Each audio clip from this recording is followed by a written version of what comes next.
Hello friends, welcome to our channel. हम CPCT exam analysis में computer के question को सॉल्व कर रहे हैं।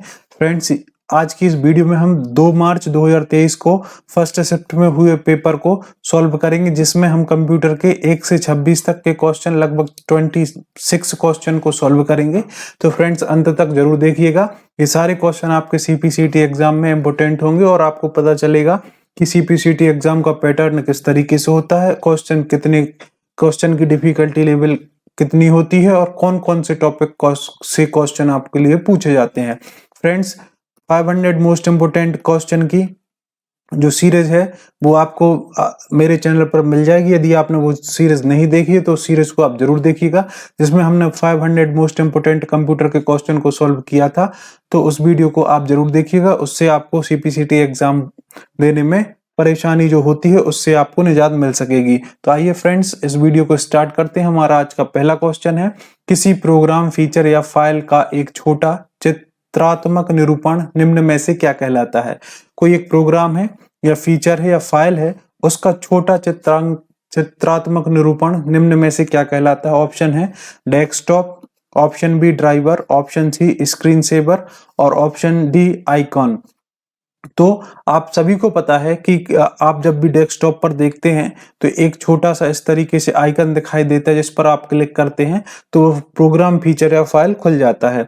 तो उसके छोटे चित्रात्मक निरूपण को बोला जाता है फ्रेंड्स क्या, आइकन। तो ऑप्शन डी इसका सही आंसर हो जाएगा। फ्रेंड्स, नेक्स्ट क्वेश्चन, आभासी कीबोर्ड के संदर्भ में निम्न में से कौन सा कथन सत्य है।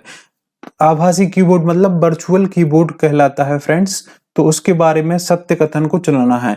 ऑप्शन ए, आभासी कीबोर्ड एक सॉफ्टवेयर है जिसका उपयोग मानक कीबोर्ड की तरह किया जाता है। तो ये तो आपको बिल्कुल सही लग रहा है, लेकिन और भी ऑप्शन को हम देख लेते हैं। आभासी कीबोर्ड केवल डेस्कटॉप कंप्यूटर में प्रदर्शित होते हैं।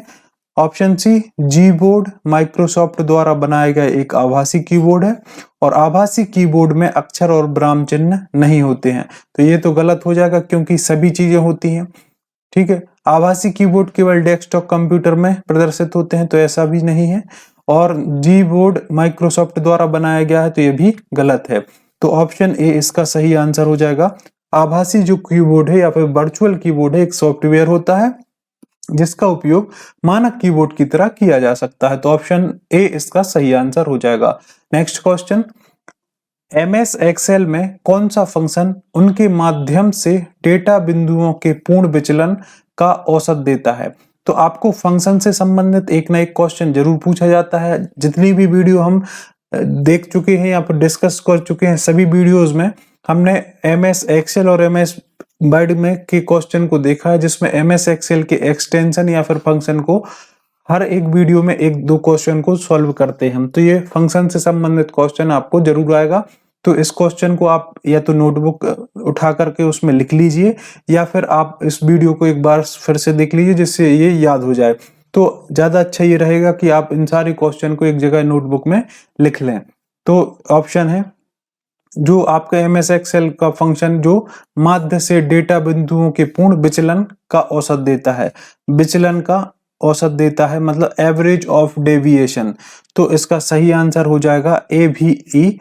तो यहां से एवरेज हो गया और डी भी, डी ई भी, तो ये डेविएशन हो गया। तो ऑप्शन सी इसका सही आंसर हो जाएगा, ए भी ई डी ई भी, है ना। तो एवरेज डेविएशन इसका सही आंसर हो जाएगा, ऑप्शन सी।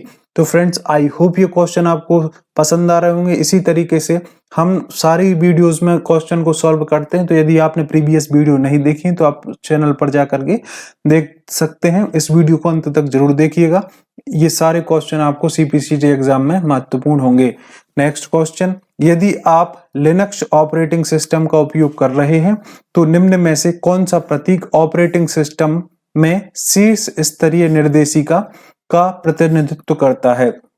मतलब टॉप लेवल जो इंस्ट्रक्शन है उसका प्रतिनिधित्व करता है। तो कौन सा ऑप्शन करता है फ्रेंड्स, तो ऑप्शन डी इसका सही आंसर हो जाएगा। जो स्लैश जो ऑप्शन है ये आपका शीर्ष स्तरीय निर्देशिका का प्रतिनिधित्व करता है। नेक्स्ट क्वेश्चन, पहली पीढ़ी के कंप्यूटर निम्न में से किस तकनीक पर आधारित थे। जो फर्स्ट जनरेशन के कंप्यूटर किस तकनीक पर आधारित थे, किस तरीके से उसको चलाया जाता था? तो option A transistor, option B vacuum tube, option C integrated circuit या फिर इसको आईसी बोला जाता है, और ऑप्शन डी माइक्रो प्रोसेसर। तो जो प्रथम पीढ़ी के कंप्यूटर थे, हमने पहले भी इसको देख चुके हैं कि वैक्यूम ट्यूब पर ये आधारित होते थे।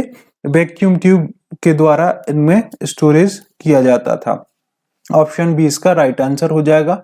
नेक्स्ट क्वेश्चन, निम्नलिखित में से कौन सा प्रोग्राम मुख्य रूप से ब्रोशर, पत्र, सीखने की गतिविधियों, प्रश्नोत्तरी, परीक्षण और छात्रों के होमवर्क असाइन जैसे डॉक्यूमेंट बनाने के लिए उपयोग किया जाता है? उस प्रोग्राम का नाम बताना है जो ये सारे कार्य करता है। ब्रोशर, पत्र, है ना, पत्र सीखने की गतिविधियां, या फिर प्रश्नोत्तरी, परीक्षण और छात्रों को होमवर्क असाइन करने जैसे डॉक्यूमेंट बनाने के लिए उपयोगी होते हैं। तो वह कौन सा प्रोग्राम हो जाएगा? Option A presentation, option B word processor, option C spreadsheet, option D database. तो कौन सा ऑप्शन वर्ड प्रोसेसर इसका सही आंसर हो जाएगा? Option B. इसके द्वारा आप ये सारी गतिविधियां सॉल्व कर सकते हैं। नेक्स्ट क्वेश्चन फ्रेंड्स, निम्न में से कौन सी भाषा कंप्यूटर द्वारा समझी और निष्पादित की जाती है? समझी मतलब अंडरस्टूड और निष्पादित मतलब क्रियान्वयन की जाती है। तो ऑप्शन है मशीनी भाषा, मध्यम स्तरीय भाषा, उच्च स्तरीय भाषा और असेंबली भाषा। तो कंप्यूटर द्वारा जो भाषा समझी जाती है और निष्पादित की जाती है वह है फ्रेंड्स मशीनी भाषा। तो ऑप्शन ए इसका सही आंसर हो जाएगा। नेक्स्ट क्वेश्चन, खाली स्थान को पराबैंगनी प्रकाश की आवश्यकता नहीं होती है, लेकिन उच्च वोल्टेज चाहिए होता है और इसे पूरे सर्किट पर नहीं बल्कि प्रत्येक मेमोरी सेल से अलग से आरोपित किया जा सकता है। तो किसको किया जा सकता है? तो इसका सही आंसर हो जाएगा फ्रेंड्स विद्युत रूप से erasable programmable read only memory, या फिर इसको ऐसा बोला जाता है electrical erasable programmable read only memory, EEPROM, जो इसका सही आंसर हो जाएगा। इसको क्या कर सकते हैं, इस ऑप्शन में लिख सकते हैं। और EEPROM को पराबैंगनी प्रकाश की आवश्यकता नहीं होती है, लेकिन वोल्टेज चाहिए होता है उस, है ना, उसको इरेज करने के लिए, उसमें जो भी डेटा है उसको मिटाने के लिए। तो ऑप्शन सी इस क्वेश्चन का सही आंसर हो जाएगा। नेक्स्ट क्वेश्चन, बारकोड की अंतिम संख्या को चेक डिजिट कहा जाता है। यह डिजिट किस बात की जांच करती है ना? बारकोड की अंतिम संख्या क्या कहलाती है? चेक डिजिट कहलाती है। तो ये क्वेश्चन भी पूछा जा सकता है कि बारकोड की अंतिम संख्या क्या कहलाती है, तो हम लिख सकते हैं चेक डिजिट। और यह डिजिट किस बात की जांच करती है? तो ऑप्शन है आपके सामने कि बारकोड सुरक्षित है या नहीं, कि बारकोड सही ढंग से स्कैन किया गया है या नहीं, कि बारकोड गोपनीय है या नहीं, या कि बारकोड संशोधित हुआ है या नहीं। तो इसका सही आंसर हो जाएगा फ्रेंड्स ऑप्शन बी, कि वह जांच करता है कि बारकोड सही ढंग से स्कैन किया गया है या नहीं। तो ऑप्शन बी इसका सही आंसर हो जाएगा। नेक्स्ट क्वेश्चन, बायोमेट्रिक स्पूफिंग एक ऐसी गतिविधि है या ऐसी विधि है जिसके तहत किसी व्यक्ति की या के का खालिस्तान नकली ढांचा तैयार किया जाता है ताकि बायोमेट्रिक स्कैनर को भ्रमित किया जा सके। तो कौन सी विधि है यह? तो ऑप्शन ए बायोमेट्रिक विशेषताओं, ऑप्शन बी पहचान प्रमाण पत्र, और option C Aadhaar card, option D PAN card. तो इसका सही आंसर हो जाएगा ऑप्शन ए बायोमेट्रिक विशेषताएं, है ना, कि जिसके तहत किसी व्यक्ति की बायोमेट्रिक विशेषता का नकली ढांचा तैयार किया जाता है ना, ताकि क्या कर सकें, बायोमेट्रिक स्कैनर को भ्रमित कर सकें। आप देखते होंगे कि जो फिंगरप्रिंट्स हैं उनके नकली डिजाइन बन जाते हैं, जिससे कोई भी व्यक्ति उस डिजाइन को फिंगरप्रिंट वाली मशीन पर रखता है और कोई भी उसको उसमें एक्सेस कर सकता है। तो इसका सही आंसर हो जाएगा बायोमेट्रिक विशेषताएं। नेक्स्ट क्वेश्चन, USB पोर्ट का उपयोग खालिस्तान जैसे कमरे और स्कैनर को कंप्यूटर से कनेक्ट करने के लिए किया जाता है। ऑप्शन ए बाह्य उपकरणों, option B system software, option C बाधाओं, और ऑप्शन डी अनुप्रयोग सॉफ्टवेयर। तो सॉफ्टवेयर तो आप जानते हैं कि ये आपके किस में होते हैं, कंप्यूटर में ऑलरेडी होते हैं। जो भी बाहरी उपकरण जैसे आपका माउस है ना, कीबोर्ड है, माउस है, या फिर आपका प्रिंटर है या स्कैनर है या कैमरे हैं, इनको कनेक्ट करने के लिए किसका उपयोग किया जाता है ना, यूएसबी पोर्ट का उपयोग किया जाता है। तो ये उन उपकरणों को क्या बोलते हैं, पेरिफेरल, है ना। तो ऑप्शन ए इसका सही आंसर हो जाएगा। यूएसबी पोर्ट का उपयोग पेरिफेरल डिवाइसों को कंप्यूटर से कनेक्ट करने के लिए किया जाता है। नेक्स्ट क्वेश्चन, जब हम फ्लैश ड्राइव में प्लग करते हैं तो कंप्यूटर खालिस्तान के रूप में इसकी पहचान करता है। ऑप्शन है disk drive, option B primary memory, option C read only memory या रोम, और ऑप्शन डी कैश मेमोरी। तो इसकी पहचान होती है फ्रेंड्स डिस्क ड्राइव के रूप में, है ना। तो जब हम फ्लैश ड्राइव को प्लग करते हैं तो कंप्यूटर डिस्क ड्राइव के रूप में इसकी पहचान करता है। तो ऑप्शन ए इसका सही आंसर हो जाएगा। फ्रेंड्स आई होप ये सारे क्वेश्चन आपको पसंद आ रहे होंगे। अगर वीडियो पसंद आ रही तो लाइक और शेयर जरूर कीजिएगा। यदि आप मेरे चैनल पर नए हैं तो चैनल को सब्सक्राइब जरूर कर लीजिएगा और साथ ही साथ बेल आइकन को प्रेस कर लीजिएगा, जिससे आगामी जो भी वीडियो अपलोड होगी उसका नोटिफिकेशन आपके पास पहुंच जाएगा। तो इस वीडियो को भी अंत तक देखते रहिए। ये सारे क्वेश्चन आपको सीपीसीटी में मिलेंगे और ये रियल क्वेश्चन है फ्रेंड्स। 2 मार्च 2023 को ये आए हुए क्वेश्चन है। तो नेक्स्ट क्वेश्चन आपका, ग्राफिक टैबलेट किस अन्य नाम से भी जाना जाता है? तो ऑप्शन है आपके सामने ड्राइंग टैबलेट, ऑप्शन बी पक, ऑप्शन सी बुक पैड और ऑप्शन डी पेंटोग्राफ। तो ग्राफिक टैबलेट को आप ड्राइंग टैबलेट के रूप में भी जानते हैं। ऑप्शन ए इसका सही आंसर हो जाएगा। नेक्स्ट क्वेश्चन, उस विकल्प का चयन कीजिए जिसमें निम्न बाइट इकाइयों को आरोही क्रम में व्यवस्थित किया गया है। तो ये आपको दिया है जीबी मतलब गीगाबाइट, यहाँ पे एमबी मेगाबाइट, यहाँ पे पीबी पेटाबाइट और टीबी टेराबाइट। तो इनको आपको आरोही क्रम में जमाना है। तो सबसे पहले तो यहाँ पे आप लिख सकते हैं एमबी, है ना, फिर उससे बड़ा होता है जीबी, फिर उससे बड़ा होता है आपका टीबी, है ना, फिर उससे बड़ा होता है आपका पीबी। तो इस क्रम में जो भी ऑप्शन में मिलेगा वह हमारा आंसर हो जाएगा। तो ये ऑप्शन आपके सामने है। सबसे पहले हमें चाहिए एमबी, है ना, फिर चाहिए गीगाबाइट, फिर चाहिए टेराबाइट और फिर चाहिए पेटाबाइट। तो ऑप्शन ए में ये सारे ऑप्शन मिल रहे हैं, तो ऑप्शन ए हमारा सही आंसर हो जाएगा। तो ये इन यूनिट से तो आप सभी भली भांति परिचित होंगे, इसके बारे में हम बार बार क्वेश्चन को सॉल्व कर रहे हैं, तो इसमें कोई परेशानी आपको नहीं होने वाली। नेक्स्ट क्वेश्चन, कंप्यूटर की इनपुट आउटपुट डिवाइस के संदर्भ में असंगत विकल्प का चयन कीजिए। इनपुट आउटपुट डिवाइस के संदर्भ में असंगत विकल्प का चयन करना है। तो ये ऑप्शन आपके सामने है कीबोर्ड, कंप्यूटर स्पीकर, माउस और जॉयस्टिक। तो यहाँ पे आप देख सकते हैं कीबोर्ड इनपुट डिवाइस है और ये आपका कंप्यूटर स्पीकर ये आउटपुट डिवाइस है, माउस भी इनपुट डिवाइस है और जॉयस्टिक भी इनपुट डिवाइस है। तो यहाँ पे 3 इनपुट डिवाइस दिख रहे हैं, एक आउटपुट डिवाइस। तो यही यहाँ पे अलग है, तो कंप्यूटर स्पीकर इसका सही आंसर हो जाएगा, जो यहाँ पे असंगत विकल्प होगा। नेक्स्ट क्वेश्चन, खालिस्तान भिन्न आईपी एड्रेस का अनुकरण या नकल कर किसी नेटवर्क तक पहुंचे एक्सेस पाने का तरीका क्या कहलाता है? Address spoofing, app spoofing, IP spoofing या ईमेल स्पूफिंग। आईपी स्पूफिंग इसका सही आंसर हो जाएगा। तो ऑप्शन सी इसका सही आंसर हो जाएगा, आईपी स्पूफिंग। नेक्स्ट क्वेश्चन, बड़ी संख्या में दस्तावेजों को शीघ्रता से प्रिंट करने की क्षमता के कारण किस प्रिंटर को कार्यालय का वर्क हॉर्स कहा जाता है? तो ये आपके सामने ऑप्शन है inkjet printer, laser printer, dot matrix printer और चेन प्रिंटर। तो आपसे बोला है शीघ्रता से प्रिंट करने के लिए बड़ी मात्रा में, अधिक मात्रा में जो प्रिंटर प्रिंट करता है और उसको कार्यालय का क्या कहा जाता है फ्रेंड्स? कार्यालय का वर्क हॉर्स कहा जाता है। वह प्रिंटर होता है लेजर प्रिंटर। तो ये क्वेश्चन आपसे हमेशा पूछा जाता है, बार बार पूछा जाता है कि कार्यालय का वर्क हॉर्स किसे माना जाता है? तो लेजर प्रिंटर को माना जाता है। ऑप्शन बी सही आंसर हो जाएगा। नेक्स्ट क्वेश्चन, बहु कार्य मल्टी फंक्शन प्रिंटर किसके रूप में कार्य करता है? मतलब एक ऐसा प्रिंटर जो एक से अधिक कार्य करता है, उसको क्या कौन कौन से कार्य कर सकता है? तो वह प्रिंटिंग भी कर सकता है, कॉपियर भी कर सकता है, स्कैन भी कर सकता है, फैक्स मशीन के रूप में भी कार्य कर सकता है। तो मल्टी फंक्शन प्रिंटर इन सभी के रूप में कार्य करेगा। एक प्रिंटर के रूप में कार्य करेगा, कॉपियर के रूप में, स्कैनर के रूप में और फैक्स मशीन के रूप में।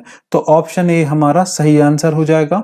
तो ऑप्शन ए इस क्वेश्चन का सही आंसर हो जाएगा। नेक्स्ट क्वेश्चन, एक सिम्युलेटेड डिवाइस जिसका यूजर इंटरफेस और आईपी एक प्रिंटर डिवाइस से मिलता जुलता है, लेकिन जो एक भौतिक कंप्यूटर प्रिंटर से जुड़ा नहीं होता, वह क्या कहलाता है? तो ऑप्शन है ये आपके सामने, visual display unit, universal serial बस, वर्चुअल प्रिंटर या प्रिंटर ड्राइवर। तो ऑप्शन सी इसका सही आंसर हो जाएगा, वर्चुअल प्रिंटर, जो आपका भौतिक कंप्यूटर से नहीं जुड़ा होता है, तो वह कहलाता है आपका वर्चुअल प्रिंटर। नेक्स्ट क्वेश्चन, सभी प्रिंटर एक या अधिक के खालिस्तान के साथ आते हैं। Next question, software font, soft font, hard fonts, virtual fonts या रेसिडेंट फॉन्ट्स। तो सभी प्रिंटर एक से अधिक रेसिडेंट फॉन्ट के साथ आते हैं। तो ऑप्शन डी इसका सही आंसर हो जाएगा। नेक्स्ट क्वेश्चन, निम्नलिखित में से कौन सा एक प्रेषक से एक चयनित चैनल के माध्यम से एक रिसीवर तक इसकी गति को प्रभावित करने वाली बाधाओं पर काबू पाकर सूचना या संदेश के प्रसारण या प्रसार होने को संदर्भित करता है? तो कौन करता है? वह है friends. Option A printing, option B software, option C संचालन और ऑप्शन डी मॉड्यूलेशन। तो कौन करता है? संचार करता है ना। संचार है वह प्रेषक से एक चयनित चैनल के माध्यम से एक रिसीवर तक इसकी गति को प्रभावित करने वाली बाधाओं पर काबू पाकर सूचना या संदेश प्रसार को संदर्भित करता है। तो ऑप्शन सी सही आंसर हो जाएगा। नेक्स्ट क्वेश्चन, डिजिटल ऑडियो और वीडियो के संदर्भ में एमपीईजी का पूर्ण रूप क्या है? तो एमपीईजी का पूर्ण रूप क्या है फ्रेंड्स? ऑप्शन ये आपके सामने है। तो इसका सही आंसर हो जाएगा friends, moving picture experts group. Moving picture expert group इसका आंसर हो जाएगा, है ना। किसका फुल फॉर्म हो जाएगा? एमपीईजी का, मूविंग पिक्चर एक्सपर्ट ग्रुप, है ना। तो ऑप्शन सी इस क्वेश्चन का सही आंसर हो जाएगा। नेक्स्ट, इमेज कंप्रेशन सिस्टम में क्वांटज निम्नलिखित में से किसे संदर्भित करता है ना। इमेज कंप्रेशन सिस्टम में क्वांटज किसे संदर्भित करेगा? तो फ्रेंड्स ये इतने सारे ऑप्शन है, इसका सही आंसर हो जाएगा ऑप्शन डी। यह सीमित संख्या में प्रतीकों को उत्पन्न करता है जिनका उपयोग रूपांतरित संकेतों के निरूपण में किया जाता है। तो ऑप्शन डी इसका सही आंसर हो जाएगा। नेक्स्ट, विंडोज में डिफॉल्ट प्रिंटर सेटिंग के संदर्भ में कई प्रतियों को प्रिंट करते समय प्रिंटर प्रॉपर्टी का निम्न में से कौन सा टैब आपको पृष्ठों का क्रम निर्धारित करने तथा पृष्ठों को स्टेपल करने की नहीं, यह निर्धारण हेतु स्टेपल स्थिति आदि में सक्षम बनाता है? तो कौन सा बनाता है? तो ये ऑप्शन है आपका, page setup tab, finishing tab, page source tab या क्वालिटी टैब। तो कौन सा टैब बनाता है फ्रेंड्स? ये आपको सक्षम फिनिशिंग टैब आपको इसमें सक्षम बनाता है, जिसमें आप क्या कर सकते हैं? पृष्ठों को क्रम निर्धारित करने में, पृष्ठों को स्टेपल करने में आप इसका सक्षम बनाता है। नेक्स्ट क्वेश्चन, इंटरनेट के संदर्भ में आईपी का पूर्ण रूप क्या है? आईपी का पूर्ण रूप क्या है फ्रेंड्स? तो आईपी का पूर्ण रूप होता है friends internet protocol. Full form से संबंधित हमने लगभग 50 से 60 अभी तक कर चुके होंगे फुल फॉर्म अलग अलग वीडियोस में, तो आप उनको देख सकते हैं। तो ऑप्शन सी इसका सही आंसर हो जाएगा। नेक्स्ट, निम्नलिखित में से कौन सा क्लाइंट और सर्वर के बीच मध्यस्थता के रूप में कार्य करता है और अक्सर सुरक्षा उद्देश्यों के लिए क्लाइंट या सर्वर को अलग करने के लिए उपयोग किया जाता है? तो ऑप्शन है आपके सामने, स्विच, राउटर, फायरवॉल या प्रॉक्सी सर्वर। तो इसका आंसर हो जाएगा friends option D proxy server. यह क्या करता है, क्लाइंट और सर्वर के बीच में एक मीडिएटर का या मध्यस्थता का कार्य करता है, जिससे क्या होता है, सुरक्षा उद्देश्यों के लिए क्लाइंट या सर्वर को अलग करने में उपयोग किया जाता है। तो आई होप फ्रेंड्स ये हमने जो 26 क्वेश्चन को सॉल्व किया है ये आपको पसंद आए होंगे। अगर वीडियो पसंद आती है तो लाइक और शेयर जरूर कीजिएगा। यदि आपने मेरी प्रीवियस वीडियो नहीं देखी है तो उनको जरूर देखिएगा, आपको हेल्प मिलेगी सीपीसीटी एग्जाम को क्वालिफाई करने के लिए। और साथ ही साथ 500 मोस्ट आईएमपी क्वेश्चन की भी सीरीज आप देख सकते हैं, जिसमें मैंने 500 क्वेश्चन जो आपके सीपीसीटी एग्जाम में फ्रिक्वेंटली पूछे जाते हैं उनको भी सॉल्व करा है। तो यदि आपने वो नहीं देखी है तो आप मेरे चैनल पर जाकर के देखिए, उससे आपको बेनिफिट होगा। तो फ्रेंड्स आपसे जल्द ही मिलते हैं इसी तरीके की नेक्स्ट वीडियो में, तब तक के लिए आप सभी का बहुत बहुत धन्यवाद।